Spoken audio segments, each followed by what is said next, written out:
C'est vrai que tout ce qui est végétarien et vegan a encore mauvaise presse et on pense qu'on va manger que des graines, qu'on va avoir faim, que ça va pas être très goûtu. Et en fait, par les produits que je propose, j'ai vraiment envie de transmettre cet esprit, ces valeurs de générosité, de partage et franchement de bon goût qu'on a dans les produits de charcuterie classiques et qu'on peut en fait retrouver aussi sur des choses végétariennes ou véganes. Alors donc moi c'est Aline, j'ai 30 ans et donc j'ai créé Maison Martine, la première charcuterie végé de France.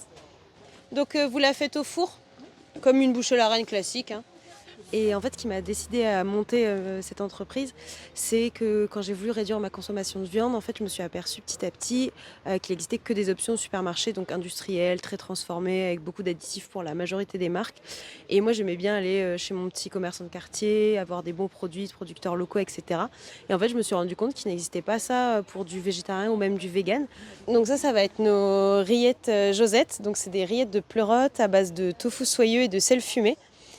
L'idée, c'est qu'on retrouve vraiment cette mâche et cet aspect un peu filandreux qu'on a dans les rillettes, mais aussi le côté un peu crémeux. Qu'est-ce qu'il vous fallait aujourd'hui? Comme ça, un peu plus?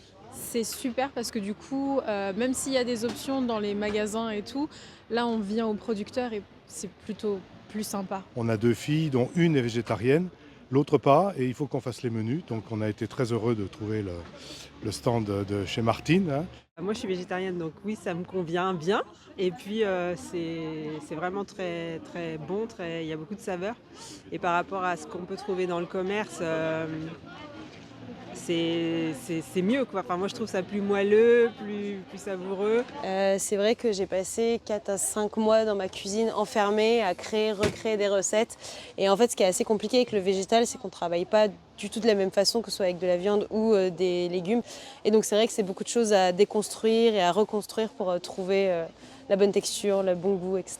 Alors ça, du coup, c'est le cervelas qui est fait à base de noix de cajou principalement, un peu de jus de betterave pour la couleur et beaucoup d'épices qui donnent vraiment un goût particulier. Tac, tac, tac, c'est bon. Donc ça fait 26,23 € s'il vous plaît. Alors c'est vrai que si on compare par rapport à des produits avec de la viande mais de supermarché ou industriel, je vais être plus cher parce que moi je fais tout à la main, ça prend du temps. Par exemple, les bouchées à la reine, on est sur 6,90 € à peu près la bouchée. Les terrines, on va être entre 35 et 45 € le kilo. Donc ça, vous les faites à la poêle avec un peu de matière grasse? Moi, c'est vrai que je pensais que ça allait être un marché de niche, que ça allait être compliqué d'avoir des clients. Et en fait, pas du tout. Les gens ont été ils ont adoré le concept et l'ont hyper bien accueilli. Donc en fait, ça marche beaucoup mieux que ce que je pensais. Et donc c'est chouette parce que ça me permet de voir un horizon de développement, par exemple dans une boutique peut-être à plus court terme que ce que je pensais au début.